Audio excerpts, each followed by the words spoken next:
Fala, gente. Hoje a gente vai falar um pouco sobre alguns conceitos de mecânica pulmonar que também são muito importantes para que a gente entenda todo o processo de ventilação. Então, primeiro a gente vai falar da complacência e da elastância. A complacência e a elastância são características que o nosso pulmão, nossos alvéolos possuem, que possibilitam a ventilação, a entrada e a saída do ar. Complacência é a capacidade do pulmão de se expandir, ou seja, a capacidade que os alvéolos e o pulmão, em geral, têm de se encher de ar, de aumentar seu volume. E a elastância é a capacidade do pulmão de voltar ao seu estado original. Então, pense numa bexiga.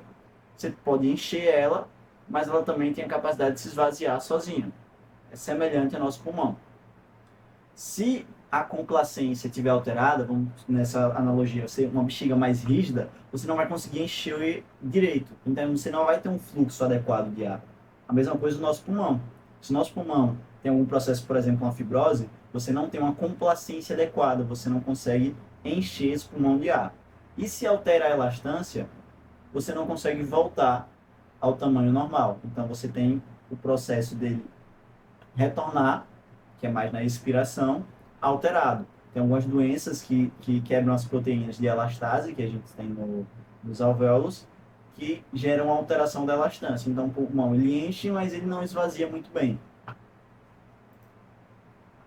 Ah, uma substância que está presente nos nossos pulmões e que também ajuda bastante nesse processo da mecânica ventilatória é o surfactante. O surfactante ele é responsável por reduzir a tensão superficial do líquido nos alvéolos.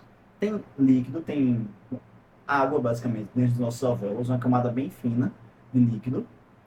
E essa camada, as moléculas delas interagem entre si e criam uma força de adesão, de coesão, em que uma puxa a outra.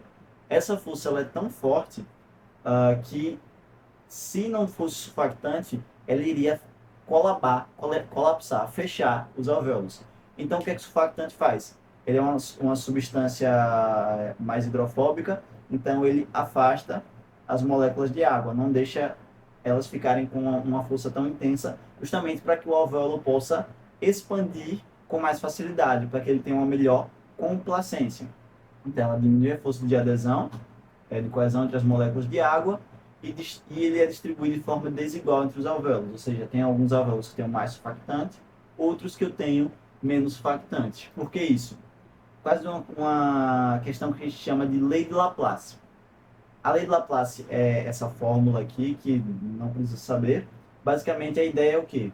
Quanto menor for uma bolha, nesse caso o alvéolo, uma bolha que possui tensão superficial, quanto menor for, maior é a pressão para colabar ela, para fechar. Então, nos nossos alvéolos menores, a gente precisa produzir mais surfactante para diminuir essa tensão superficial com mais intensidade, porque neles a pressão é maior. E quem é que produz esse surfactante? É justamente os pneumócitos do tipo 2, que vão produzir o surfactante, que por sua vez vai permitir com que o alvéolo possua uma complacência adequada.